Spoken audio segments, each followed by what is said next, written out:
కడప నగరంలో వందల కోట్ల విలువైన ప్రభుత్వ స్థలాలను పీపీపీ పేరుతో ప్రైవేట్ వ్యక్తులకు అమ్మకానికి పెడితే చూస్తూ ఊరుకోమని సిపిఐ జిల్లా కార్యదర్శి గాలి చంద్ర హెచ్చరించారు. నగరపాలక సంస్థ పాలకవర్గం, కమిషనర్ వెంటనే ఈ నిర్ణయాన్ని ఉపసంహరించుకోవాలని, లేని పక్షంలో తమ పోరాటం ఆగదన్నారు. కడపలోని నేక్నాం ఖాన్ కళాక్షేత్రాన్ని ఆయన పార్టీ నాయకులతో కలిసి పరిశీలించారు. అనంతరం వారు మీడియాతో మాట్లాడారు. ఆర్మీ రిక్రూట్మెంట్ కోసం అగ్నిపథ్ నిర్వహణ ఖర్చులో అవినీతి జరిగిందని ఆరోపించారు. అవినీతి అధికారులకు నగరపాలక సంస్థ అడ్డాగా మారిపోయిందని ఘాటు వ్యాఖ్యలు చేశారు.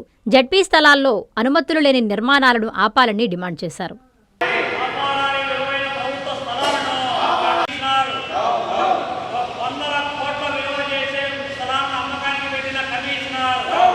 ఈ నెల 10వ తారీఖున జరగనున్నటువంటి కడప నగరపాలక సంస్థ జనరల్ బాడీ సమావేశం ఉదయము, సాయంత్రము బడ్జెట్ సమావేశం జరుగుతున్నటువంటి నేపథ్యంలో జనరల్ బాడీ సమావేశంలో చర్చించబోయేటువంటి అంశాలలో 13వ అంశంగా పేర్కొనబడినటువంటి అంశాలలో కడప నగరంలో విలువైనటువంటి వందల కోట్ల విలువ చేసేటువంటి నేక్నాం ఖాన్ కళాక్షేత్రం ఒకటి, వైఎస్ఆర్ ఆడిటోరియము, అంబేద్కర్ భవను, దాంతోపాటు పాత మున్సిపల్ కార్యాలయానికి సంబంధించినటువంటి స్థలము, ఇవన్నీ కూడా విలువైనటువంటి పబ్లిక్ ప్రాపర్టీస్. వీటిని ఇవాళ పీపీపీ మోడల్లో ప్రైవేటు వ్యక్తుల కట్టబెట్టి తద్వారా అమ్మకానికి పెట్టాలనేటువంటి ఆలోచన కడప నగరపాలక సంస్థ మేయర్ స్వహస్తాలతో ఆమోదంతో బయటకు వచ్చినటువంటి అజెండా అంశాలు. దీన్ని మేము భారత కమ్యూనిస్ట్ పార్టీ తీవ్రంగా ఖండిస్తా ఉన్నాం, వ్యతిరేకిస్తా ఉన్నాం. ఇదివరకే ఒకసారి గత పాలకవర్గంలో కూడా పాత మున్సిపల్ కార్యాలయ స్థలాన్ని మౌంట్ మౌర్య అనేటువంటి ఒక కార్పొరేట్ దిగ్గజానికి కట్టబెట్టాలనేటువంటి ఆలోచన చేస్తే ఆ రోజు కూడా వామపక్ష లౌకిక ప్రజాస్వామ్య శక్తులని కూడా వ్యతిరేకించే పోరాటం చేస్తే ఆ రోజు పాలకవర్గం వెనక్కి తగ్గి భవిష్యత్తులో కూడా దీన్ని ప్రైవేటు పరం చేయమని చెప్పి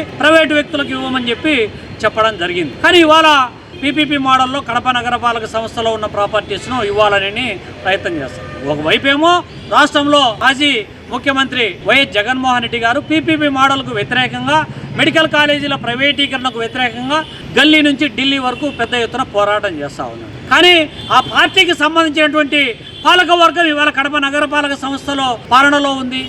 మరి ఆ పాలనలో ఎలుబడిలో ఉన్నటువంటి పాలకవర్గం మరి వాళ్ళ స్వస్థాలతో ఇవాళ ఈ పీపీపీ మోడల్లో అమలు చేయడం అంటే పైన చెప్పేది ఒకటి, కింద జరిగేది ఇంకొకటి. పోనీ ఒకవేళ ఏమన్నా మీరేమన్నా అధికార పార్టీ నేతల ఒత్తిళ్లకు తలొగ్గి నగరపాలక సంస్థ కమిషనర్ ఏమైనా ఈ విధమైనటువంటి దుర్మార్గానికి ఆలోచనకు ఒడిగట్టాడంటే మీరు నగరపాలక సంస్థ పాలకవర్గం ఏం చెప్పాలి? వ్రాతపూర్వకంగా మీరు ఫిర్యాదు చేసి అజెండాలో ఈ అంశాన్ని తొలగించాలి అనేటువంటి అంశాన్ని ఎందుకు చెప్పలేకున్నారు?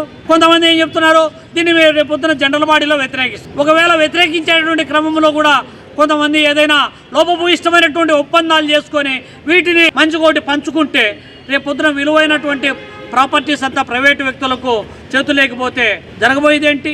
ఇప్పటికే జిల్లా పరిషత్ స్థలాలన్నింటినీ కూడా కోట్ల విలువ చేసేటటువంటి స్థలాలలో 1.5 కోటితో కాంప్లెక్స్ కట్టి షాపింగ్ రూములకు లీజులకు ఇస్తామని అంటామంటే 2 ఎకరాల స్థలంలో 1.5 కోటితో ఒక బిల్డింగు ఏమాత్రం నిర్మాణం అవుతుందో మనందరికీ తెలుసు. దీని మాటున అధికార పార్టీ నేతలు కొల్లగొట్టాలనేటువంటి ఇన్సైడ్ ట్రేడింగ్ అనేటువంటిది ఇవాళ రాజ్యం వెళ్తున్నటువంటి నేపథ్యంలో ఈ విధమైనటువంటి దుర్మార్గానికి ఒడిగట్టడాన్ని మేము తీవ్రంగా ఖండిస్తూ ఉన్నాం, వ్యతిరేకిస్తూ ఉన్నాం. పైగా జనరల్ బాడీలో పెట్టినటువంటి అంశాలు ఇంకొక అంశం ఉంది.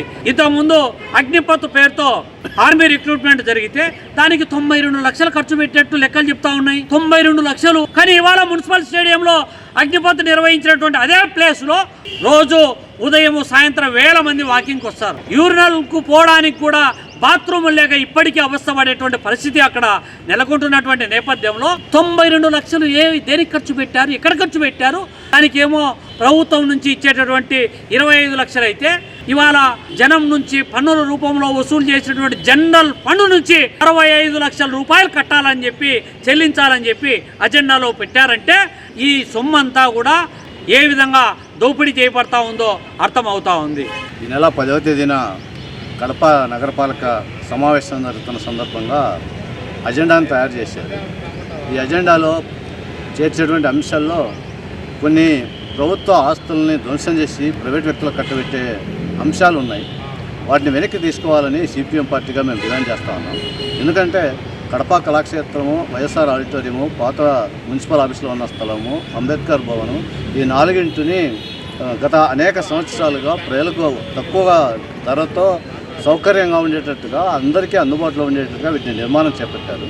వందల కోట్ల రూపాయల విలువ చేసేటువంటి స్థలాల్ని ఈరోజు అజెండాలో పెట్టి అవి ప్రైవేట్ వ్యక్తులకు కట్టబెట్టే ప్రయత్నాన్ని చేయడం చాలా దుర్మార్గమైనటువంటి విషయం. ప్రభుత్వ ఆస్తుల్ని క్రమక్రమంగా ప్రైవేట్ వ్యక్తులకు కట్టబెట్టే ధోరణిలో భాగంగానే కూటమి ప్రభుత్వం ఇక్కడున్న ఎమ్మెల్యే విచిత్రమైనటువంటి పరిస్థితి ఇక్కడ అమలు చేస్తున్నారు. ఇక్కడేమో మేయరేమో వైసీపీకి సంబంధించినటువంటి పార్టీకి చెందినటువంటి వ్యక్తి, అధికారమేమో తెలుగుదేశం పార్టీ ఉంది.